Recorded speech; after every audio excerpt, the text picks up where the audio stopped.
Hello and welcome back. In this episode, we are going to be exploring the lexicology of the word fiasco, and we will be taking a bit of a different approach from previous episodes as, very quickly into researching this word, it became apparent that fiasco's history truly lives up to its name, with many proposed theories and little set in stone. However, one thing that each theory seems to agree on is that the English fiasco is ultimately derived from the Italian word fiasco, though unlike in English, instead of describing some kind of calamity, the Italian word was originally used to reference a kind of bottle, classically made from glass, similar to a wine bottle used for Chianti, more on the bulbous side with a braided straw or grass covering to protect it and its contents. And we can find a further connection between both the English and Italian terms in the English word flask, which bridges the gap between the two fiascos not only conceptually, but etymologically, as flask is a doublet of fiasco, both being descended from the Latin flasco. This connection shows that there is precedent for the English fiasco, like the Italian, to be associated with bottles, even though the widely used definition is completely unrelated. The reason for the disconnect between the underlying meanings of the Italian and English terms is likely due to the fact that English's fiasco wasn't actually taken directly from the Italian word, but rather an idiom, far fiasco, which translates literally to make a bottle, but was used as a way of saying that something failed or flopped, and this usage became very popular in Italian theatrical circles to refer to a failure or complete breakdown of a performance. And in fact, it was so frequently used that it was commonly understood and eventually adopted by speakers of other languages. The idiom was integrated into French in the 19th century as faire fiasco, and by the middle of the century it had been assimilated into English as well, simply as fiasco. And this is where the history gets a little uncertain. No one is exactly sure how the term for bottle became used in the sense of a failure, but there are a couple of popular theories that we can look into.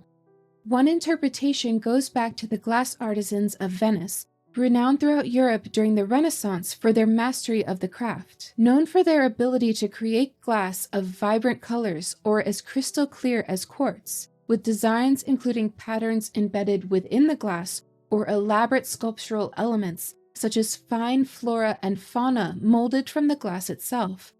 Their reputation for quality and artistry garnered them acclaim for centuries.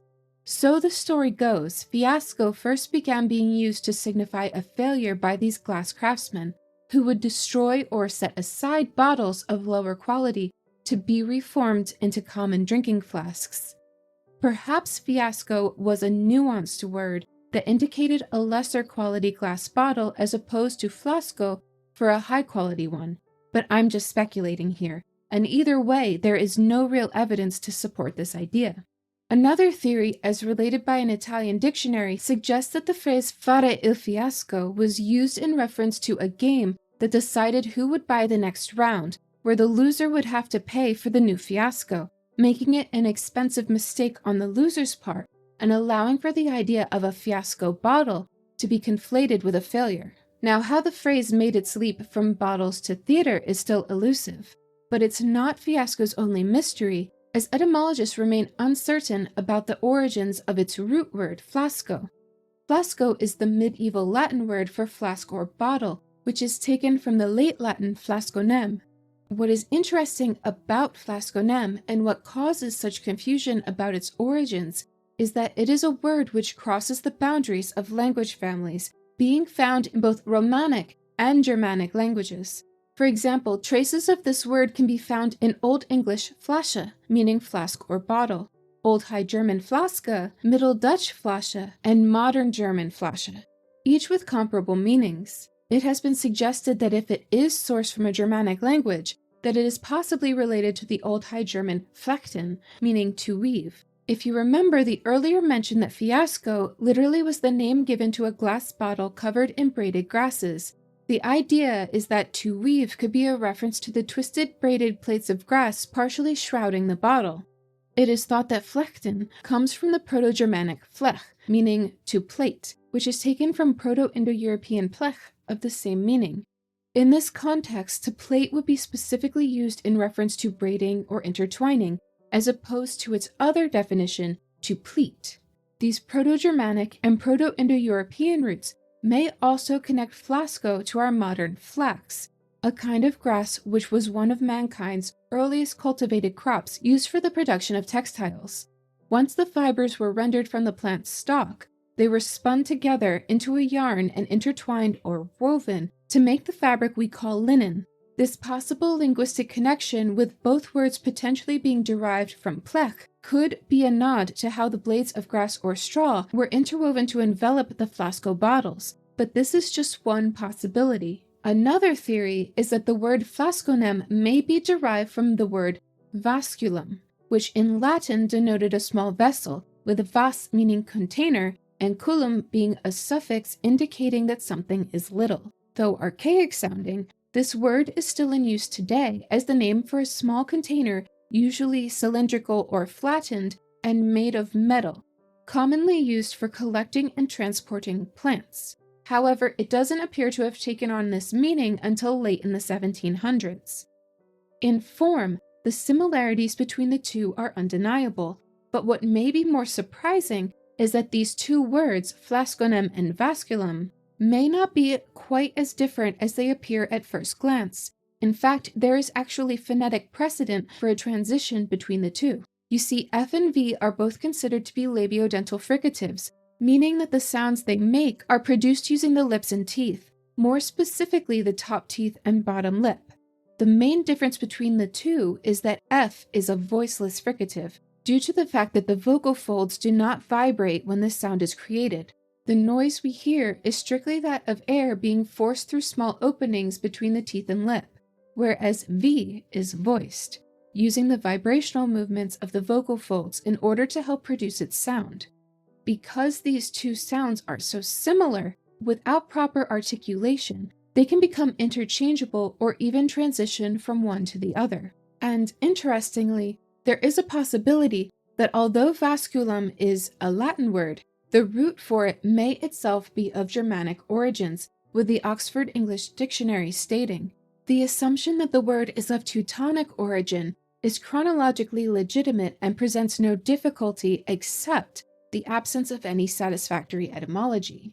The Teutons, not to be confused with the Teutonic Order, were a Bronze Age Germanic tribe, likely from what is now southern Scandinavia, who, along with other similar tribes, began a southward migration into continental Europe. Expanding down into modern-day Germany and Poland, they seemingly settled along the Baltic Sea, where they took advantage of the vast natural deposits of amber along the shoreline.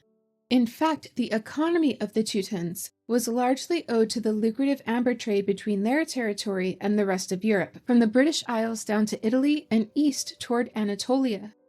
And if you are interested to learn more about the Baltics, their natural resources, and how they impacted the economy of the area, we did speak more in depth about it in our previous episode covering the origin and etymology of the word sable.